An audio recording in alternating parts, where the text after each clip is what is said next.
Hello বন্ধুরা, সবাই কেমন আছো? আমরা ভীষণ ভালো আছি। আর তোমাদের সবাইকে জানাই শুভ জামাই ষষ্ঠী। আজকে জামাই ষষ্ঠীর সকালে আমরা কর্তাগিন্নি বেরিয়ে পড়েছি। বাবা মাকে আগে নেব, তারপরে আজকে পুরো প্ল্যানিংটা করব যে কি করা হবে, কোথাও যাওয়া হবে, কি কি আজকের প্ল্যান সবটাই কিন্তু বাইরে বেরিয়ে আমাদের হয়। এইখানে দেখতেই পাচ্ছ বাবা মাকে নিয়ে নিয়েছি। এবার আলোচনা হবে যে কোথায় যাওয়া হবে। তো আমার বর বলল তাহলে তো কোথাও গিয়ে বসে ঠিক করতে হবে যে আমরা কি করব।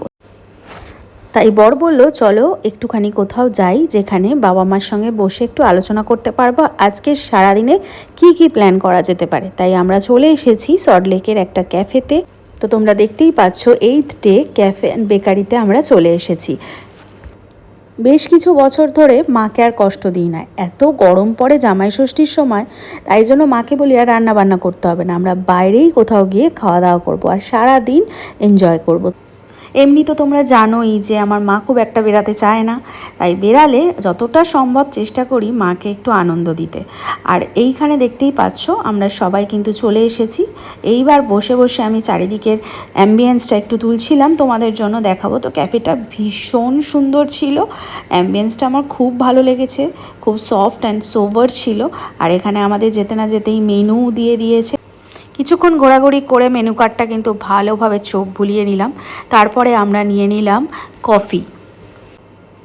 এখানে সবার তো কফি চলে এসেছে, কফির সাথে চলছে প্রচুর গল্প, কারণ এরপরে আমরা কোথাও ঘুরতে যাব সেই নিয়ে আলোচনা চলছে যে আর কোথায় কোথায় যাওয়া যায়। তো সেই সব আলোচনার মাঝেই আমার বর বলছে কি গো আমার একটু ছবি তুলে দাও। তো দিলাম ছবি তুলে, তারপর চলে এলো আমার কোল্ড কফি। তো সেটাও আমি খাবো, কিন্তু তার আগে তোমাদের একটা কথা বলে দিই, সল্টলেকে বিভিন্ন ধরনের ক্যাফে আছে এবং প্রচুর ক্যাফে আছে। অনেক ক্যাফেতেই আমরা টুকটাক যাই, সবসময় ভিডিও করা হয়ে ওঠে না। তো এখানে আমার প্রচণ্ড ভালো লেগেছে কফি। তারপরে শুধু কফি খেতে কি আর মন চায়, এর সাথে তো আর একটু কিছু লাগবে। তারপরেই আমরা নিয়ে নিলাম চিকেন স্ট্রিপস। আর এটা যা দারুণ খেতে ছিল, অসাধারণ খেতে, এত সফট যে কি বলবো। আর আমার তো জানো খেতে খেতে আর ভিডিও করা হয় না। আর অনেক দিন পর একটু ক্যাফেতে গেছি, একটু তো কেত করে ছবি তুলতেই হবে। দেখতেই পাচ্ছ চুলটা সামলাতে পারি না, কিন্তু অনেক বড় চুল তো আমার। সে যাই হোক, একটা দারুণ কফি ডেটের পর তারপরে আমরা কি করলাম সেটা অবশ্যই তোমাদের জানাবো, কিন্তু নেক্সট ব্লগে।